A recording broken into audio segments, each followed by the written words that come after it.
Marketer of the Day, episode 557. Break outside your comfort zone. Move faster and be your best. Run a goal-oriented, self-aware, optimized online business with Philip Williams.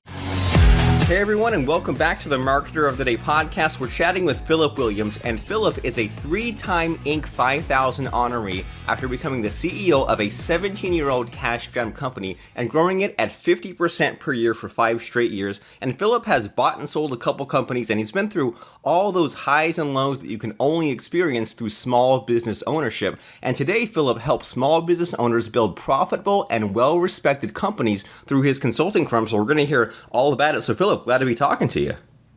Oh, thank you very much for that introduction, Robert. You make it sound so fun and easy. Right. I mean, it sounds fun, but I'm sure that at some of those sort of the exciting high points where a lot's happening, but there's also the nervousness about the future, and some of those low points where there's the scary stuff. I'm sure that in the moment, it wasn't always so fun, was it? That would be absolutely true. You know, you can only the stress that you experience through, you know, trying to win a big client or save a project that's going awry, and then you can only get that if you're in the game. And then there's always the true fun moments of celebrating different employee successes and company successes. It's we joked through those 5 years that our hair was on fire. I don't think we grew so fast that I doubt very seriously a week went by where we weren't interviewing to add somebody. Nice. So always on the move, and that whole thing where, you know, if you're not growing, you're dying, and you can only connect the dots backwards. So the only kind of direction is onward there. So I'm sure that you have some interesting stories. So is there a good one to just jump right in with it and just hear about one of these adventures you've been on? Sure. We can talk about a number of different things. One of the things that I think that is really funny is people ask me, you know, kind of, how did you do that? How did you get it rolling from you know, being cash strapped? Because we funded that entire thing from cash flow. We didn't have any outside money. And you know, they talk to me about, you know, how you're goal driven and, you know, that different kind of thing. And I say, yeah, actually, you know, I am very goal oriented person. But the funny thing is that I didn't actually give any single employee in the business a written goal until I'd been there over 2 years. And what business was this? This was actually a geophysical consulting firm. So we did a lot of work for large architectural and engineering firms and mining companies and utilities and things like that. If they had a bad environmental problem, we would go in and essentially define how bad it was and then hand it off to them, and they'd have to clean it up. So it sounds like there's not much margin for error for that sort of thing. No, there isn't. There isn't at all. Especially, you know, like we had in the very early days, it was kind of interesting. I think I'd probably been on board maybe 4 weeks, and one of our senior project managers came walking into the office, and he says, "Hey, I just got off the phone with a utility in another state, and they're in really bad shape. The Department of Environmental Quality is breathing down their neck, and they really need to have somebody come in and help them out. And they're willing to pay double." But I told them that we were so booked up, I wasn't sure that we could do it. And that was kind of one of those turning point moments where you got to show your team that they can actually get things done. And I said, you know, nobody's shown me that we can't fit it in. So how about we meet in an hour? I'll give you an hour. In an hour, I want to see every project we've got coming for the next 3 months, who's going to be on it, what resources are needed, and what the timing is. And let's just throw it up on a whiteboard and see if we can fit it in. So we met an hour later and spent probably 45 minutes working on it, whiteboarding, and we made it fit. And that project is actually the project that saved that year, because we were going to grow probably 40%, but we were going to be paying our clients to grow that much. We were not going to be doing it profitably. And we made it fit in.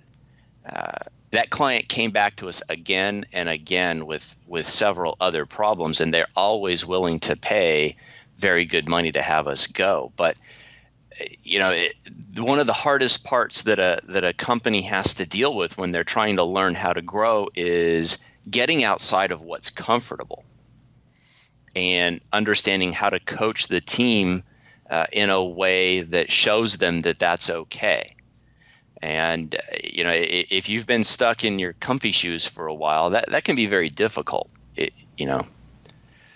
Yeah, I mean, I think that we can all relate to that in being stuck in one place for too long. And so what would you say is the solution for that? Is it like what you said, where you instead of going based on emotion, you broke out the whiteboard and laid it all out so that way you can make the logical decision? Like, if we're worried about being caught in that comfort zone, or have been stuck in that comfort zone for too long, how the heck do we get out of it and achieve this greatness? So the beautiful question. No company has perfectly smooth revenue. You might be doing, let's say, $1 million a year. So what, 83,000 a month. The easiest way to figure out what your company can actually do right now is to go back and look at the last year and find your 3 or 4 best revenue months. You might have a few months in there where 100,000, 105,000, 110, and then you've got some ugly months. But that your company over the last year has produced 3 or 4 months that were, let's say 105,000 kind of neighborhood. Guess what? That's what your company is actually capable of on a consistent basis at this exact moment with what they know how to do. So you go back to your team and you talk about how that's where you want the company to be. But don't talk about it in terms of, I want to hit $105,000, because nobody buys into your company. Nobody comes to work to your company every day because they love your balance sheet. They come to work because they know that they love what you do. So whether you're selling bridal gowns or T-shirts or widgets, whatever it is, you want to talk about it in terms of serving that number of clients. So when you look at your $105,000 months, the 2 or 3 or 4 that you've had over the last year, what did that translate to? How many clients were you serving? And you want to really talk about your company mission in terms of supporting that number of clients on a consistent basis. And then you got to ask your team 2 questions. One question is, what is it that we did that made those months possible? What are the 3 or 4 things that we did right that made that possible? And then also go back and look at your worst months. Your worst 2 or 3 months over the last year. How did you shoot yourself in the foot?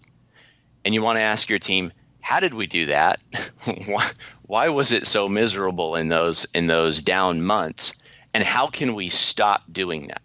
So if you simply focus on 3 things, how do we support more clients every month in our mission? If you sell bridal gowns, you want your team to feel like any bride that walks down the aisle and she's not wearing a gown that was sold in your shop, she got cheated. That's how you want everybody to feel. And you want everybody to be thinking about the things that we do right that make it possible for us to serve more brides. And then how can we just stop doing the things that cause us to shoot ourselves in the foot?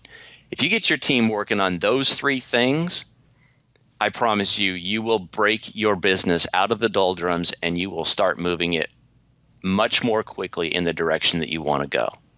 And it's just simply a matter of continually moving through that exercise until you develop this cultural expectation. Let's say that number turns out that, hey, guess what? We can grow 20% next year. Great. Awesome. After you've done that once, you go back to your team and say, hey, guys, we want to keep doing that. We are a company that can grow at 20% per year. We just proved that. How do we do that again? And you go back and you look at your best 3 or 4 months, and what happens is you develop this cultural expectation, this baseline that, hey, this team, we're the team that does this. This is what we do. Next thing you know, when you're hiring a new guy, and he's in the lunchroom getting the lowdown, the breakdown from the team when you're not around on day 2.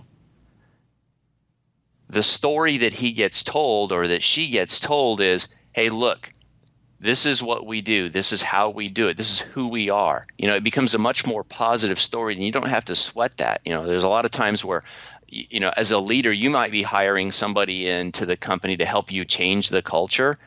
Not fair to treat the new guy that way.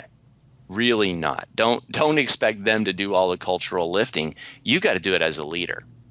And when you do it, in the way that I just suggested, it becomes much easier. For us in that first year, we grew 50%. So guess what? I set the goal the next year at 50%. And I was able to look at the team and say, hey guys, you guys did this. This is what you did. This wasn't Phil's dream. This is what you guys delivered. And so I believe that this team, you can do it again and again and again and again. Probably one of the things that we did that was the most useful, I'm a big fan of not taking yourself too seriously and poking fun at and learning from your mistakes. If you know IBM's history, then you've heard of Watson, and back in the very early 1900s, he talked about if you want to double your successes, you've got to be willing to double your failures. Nice. And if you want your team to feel comfortable with sticking their neck out, then when they fall down, it's just like when your 2-year-old falls down or when your 1-year-old falls down, they're learning to walk. You pick them up, you hug them, you dust them off, you let them know it's okay, and we go for it again. And kind of in my book, as long as you don't lose a customer or hurt somebody or bankrupt the company, then if you make a mistake, just learn from it. And if you approach it that way, and we were so serious about that, we actually created an annual award called the Huggy. And at the end of the year at the company Christmas party, everybody got a Huggy. And your Huggy was essentially a celebration of your biggest screw up that year. And everybody got them, including me. What was your worst one, would you say? Oh, God. I'm trying to think. We had a few. We had a probably my worst mistake, and this one was a super painful lesson. We had an employee who got hurt on a job site through no fault of his own. He was following every single safety protocol. The audit showed that he did nothing wrong. The client was pleased that we were able to show that the employee did nothing wrong. But my screw up was I didn't call the client fast enough.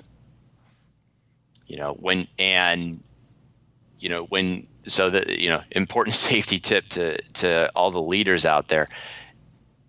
If your team messes up, I know that sometimes the motivation, I know my perspective at the time was, hey, my team was handling it.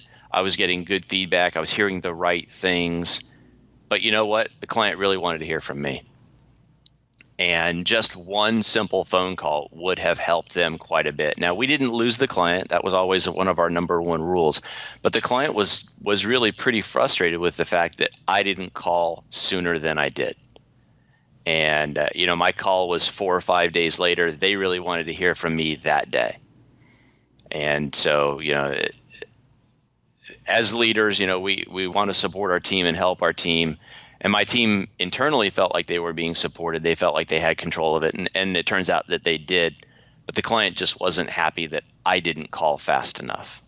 And so sometimes I think as a leader, you want to be able to eat that humble pie, if you will, and reach out and call the client. Try not to step on your employee's toes. You got to circle back, let your employee know, hey, look, I'm going to make this phone call because I think this is that important. But don't inject yourself in the process if it's not necessary. Be present, but don't inject yourself. Okay, and I think that as far as that, calling that client early instead of waiting a few days, there's a life's lesson right in there, right? I think about times when, because I work with software, nothing too huge, but sometimes, really bad things sometimes happen with computers. Or I've thought about times when I've hired some worker to do something and the worker was late, unresponsive, and I would have appreciated just a quick heads up, just that quick point of contact, that quick phone call, quick message, just to sort of smooth things over there. But this is all really good stuff, and you make it sound so simple as far as, owning your mistakes and being aware of them. And then as far as what you were talking there about sort of bettering your best there, that's really helpful, because I've never heard it put in those kind of simple terms. Like, everyone always talks about, focus on one thing or readjust or 80-20 stuff. But it sounds like your thought process there is that you do a lot of different things in any business, and then you have those good months and those bad months. And it sounds like we need to be scientific about it, right? Like, look at those peaks there and say, well, play detective and say, well, what are the things that we did to get to those peaks, and then repeat that. And then I hadn't heard of sort of, you also go to the flip side. You look at the valleys there and say, well, what did we do wrong, so that way we can avoid that. And by repeating that, this is really great, because now you're always optimizing, you're staying on the ball, and then as things change around you, you're not focused on one thing and then being, 10 years behind like some companies are. Oh, it's very easy to fall in love with your widget or your way of doing things and not paying attention to what your client wants. Right. And, I think we call that blockbuster video nowadays. But yeah, have you ever heard of the story of Greg LeMond's 1989 Tour de France win? No. So 2,041 mile race. In 1989, the race ended on a time trial, which was a 15-mile solo race. One rider on the course released every 2 minutes, so you pretty much would never see another rider. You're just there cranking out 15 miles as hard as fast as you can. So going into the very last day, this 15-mile race, after riding 2,025 miles, Greg LeMond is down by 50 seconds. And all of the experts and the pundits are so sure that there is no way that he can win, that the French newspapers actually print ahead of time Fignon, the Frenchman who was in the lead at the time. They print the front page of the newspaper with him winning the Tour de France. They're ready. Like, as soon as LeMond crosses the finish line and doesn't beat Fignon, that paper is going on sale. That's how sure everybody is of winning it, that Fignon's going to win it. So the night before the race, LeMond and his team strategize about all of the things that they can do right to make sure that his bike is ready to go. And he does things that nobody's ever done before. He puts the narrow time trial handlebar on his bike. You guys might have seen him, where your elbows are tucked in tight and your hands are just out in front of you. And he wears that long bullet-shaped helmet where the back narrows down tight. And he puts the bike in a really tall gear. It's like a 55 by 12, I think. And if you've ridden a bicycle, you know what that means. But you pretty much feel like you're squatting 200 pounds every time you turn the crank. And he just sets his bike up to where it can go as fast as humanly possible. Fignon goes off first, and he's got a wide handlebar. He's not wearing a helmet, so he's got this beautiful long brown ponytail flowing behind him, but he cranks out a world-class speed. He crosses the line at almost 33 and a half miles an hour, which was a very solid performance for that time. So it's now LeMond's turn to ride the race. And he calls the team manager and he says, I don't want to see anybody on the team calling out my time splits. You guys have probably all seen the Olympics. You know that when you're swimming at 200, every time you hit the wall, there's somebody showing you a split. Well, in a time trial, they would have somebody on the track every 2 or 3 miles yelling out to LeMond normally, hey, you're 10 seconds ahead, you're 10 seconds behind, whatever it is, telling him if he has to push harder or if he can relax or whatever. And the team manager says, what do you mean you don't want anybody calling out time splits? LeMond says, I don't want to see anybody with a stopwatch yelling a time to me on this course. If I don't ride my absolute best for the entire 15 miles, this doesn't matter. There's no way I can beat him if I am not at my absolute peak every turn of the crank, every single meter on this track. So don't have anybody calling out the times, because it's not going to matter if I'm not doing my best. Team manager says, okay, I'll call everybody off. 15 and a half miles later, 2,041 miles. I think over 18 of those days were over 100 miles a day. Lamond crosses the finish line at 34.4 miles an hour. And he rides a 2,041 mile race to beat his competitor by all of 8 seconds. The night before, everybody had written him off. All he did that day was focus on everything that he needed to do to be his best. Whatever Fignon rode, it didn't matter. All Lamond focused on was being his best in that 15 miles. That was it. That's all he did. He clocked in and cut 58 seconds out of Fignon's time, which was good enough to win a 2,041 mile race by all of 8 seconds. And I tell that story because there's so many companies that are out there trying to be, they're trying to beat the competition. And my suggestion to you is that in that day, Lamond wasn't trying to beat the competition. He was only trying to do his absolute best with every turn of the crank. And so my suggestion to you, if you're running a company, is don't worry about the competition.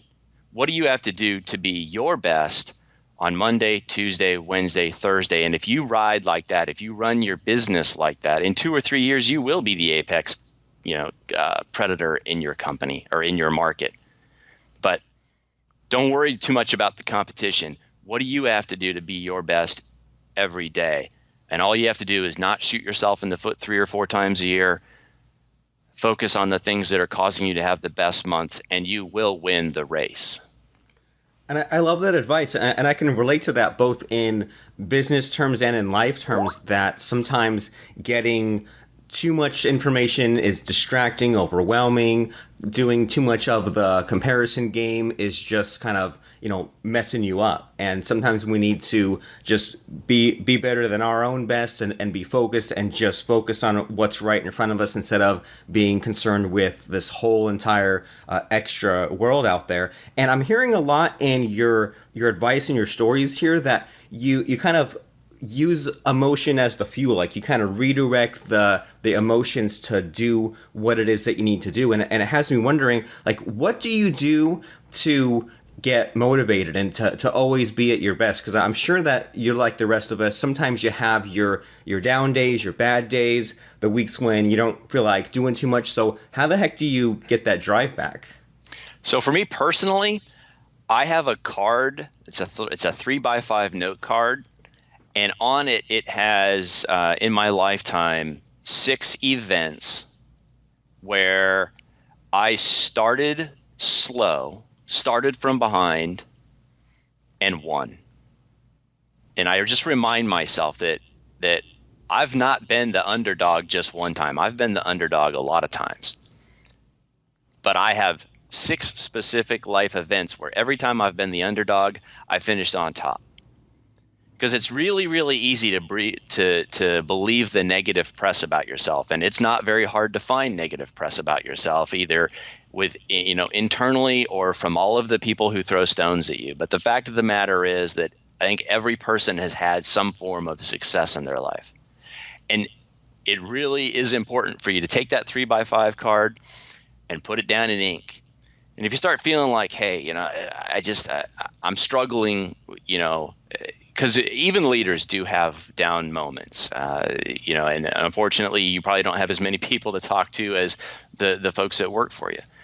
But if you've got that card and you can sit down and you say, you know what, this is just another one of those times where maybe I was the underdog, and I've done this before and I've been here before and I've always bounced back. And if you can remind yourself of that, it's a very, very useful tool. And there's nothing like having it written black and white, because if it's written in black and white, you really can't ignore it. And that kind of circles back to that goal setting strategy I was talking about earlier.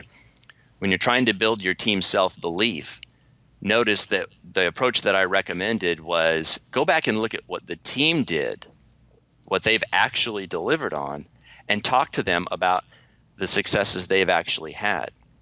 So when you look at the successes that you've actually had and you're using that same thing to build up yourself, that same technique that you would use to build your team, it is truly useful. It's called, in psychology, they call it self-efficacy theory, where self-beliefs are self-fulfilling prophecies. Whether you choose to believe the good or the bad is up to you. And Tony Robbins has built an empire trying to teach people how to believe the good stuff.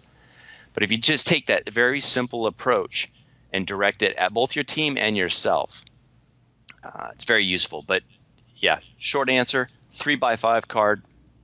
The 5 or 6 times that I've been an underdog and finished very strongly, I get feeling down, I just read that card. Super cool. I think we all need to have a card like that, so that way we can remind ourselves of those wins, of having something written down and permanent in that way, and remind ourselves that we did it before, we can do it again, and not that we're repeating the past, but that we found the path to success before, so we can find it again, because like that's a skill that we have, not giving up and not letting all those bad thoughts that creep in get the best of us. So, I mean, this has been really great as far as hearing about your business triumphs and hearing how you overcome this adversity and kind of getting a little bit of a pick-me-up. And now it has me wondering, well, we talked when we first introduced you here about how you consult other businesses. So can you tell us a little bit about that? Like, who's an ideal client for you and what sort of magic you do? So yeah, absolutely. Ideal client for me, I typically deal with companies that have at least 6 or 7 employees, because that's the very first time that ownership is looking at, sort of finding a right-hand man, and they're starting to deal with the complexities and the issues that come up with actually having an organization, and maybe a little bit of they're handing off things and they're having to deal with the nervousness of letting a right-hand man handle it when they're not in the shop, all the way up to about 50. So kind of in that range, and what I do, my little intuitive weird thing that I was blessed with, is I can quickly go into a business and figure out how to make it tick and how to make it go faster. And that's kind of why I chose this path of coaching companies. I love to go into them and do that and help ownership see that. And I just come in and I bring sort of, this unique goal setting strategy that we've been talking about here. And I help them find ways to coach their teams on their team's self-belief. I've worked with a number of different businesses, professional services, manufacturing, blue collar services, a number of different things like that, engineering consulting. And so I come in, sit down and talk with everybody. I take a full look at the hard stuff and the soft stuff. I like to say that, companies that you might talk to a business leader and they're at a conference and they tell everybody about how wonderful their business is and how it runs a certain way. And then there's actually how it runs when they're not in the shop. I have a set of questions that lets me figure out where the business doesn't actually run the way the owner says that it does.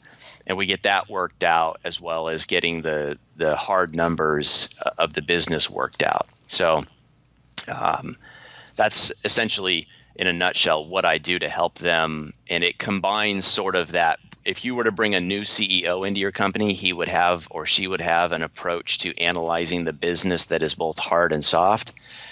As well, it's the benefit of, if you sold your company after 10 years of running it successfully, the acquirer would come in and look at very hard numbers kind of stuff. And I've molded those two processes together to come in and develop a way of figuring out a company very, very quickly and helping the leadership figure out what they need to work on. Those 3 or 4 things that they need to work on right now, as well as the 3 or 4 things that they should stop doing. Super cool. It sounds like a much needed service for those businesses that need to be doing better, or that, need to fix the problems they have, which, I mean, we all have those sorts of problems. So if you're the kind of company that needs to go faster, you have 6 to 7 employees up to 50, then you need to reach out to Philip and contact him to figure out how he can jump in and help. And do you have any websites or resources or contact info you'd like to share here? Absolutely. The best website to find me at is askphilipwilliams.com, and Philip is spelled with 1 L. You can also reach out to me on LinkedIn, Philip-Williams, and we can connect there. those are the two easiest places to get a hold of me. Once you find me there, you can find my Twitter handle and all kinds of other stuff. So.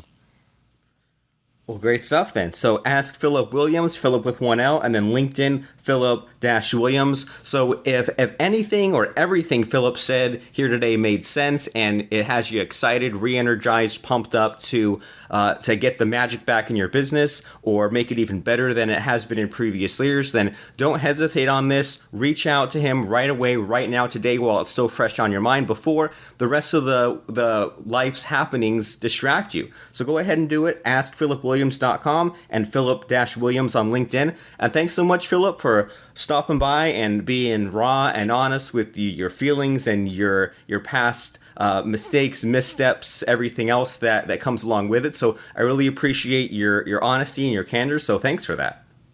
Thank you very much for having me on the show, Robert. I really appreciate it. That was a tough question to answer. Nobody likes to talk about their faults, but I appreciate being given the opportunity to talk about it. Please take a second to rate and subscribe to Marketer of the Day in the iTunes Store. It's free. marketeroftheday.com/iTunes.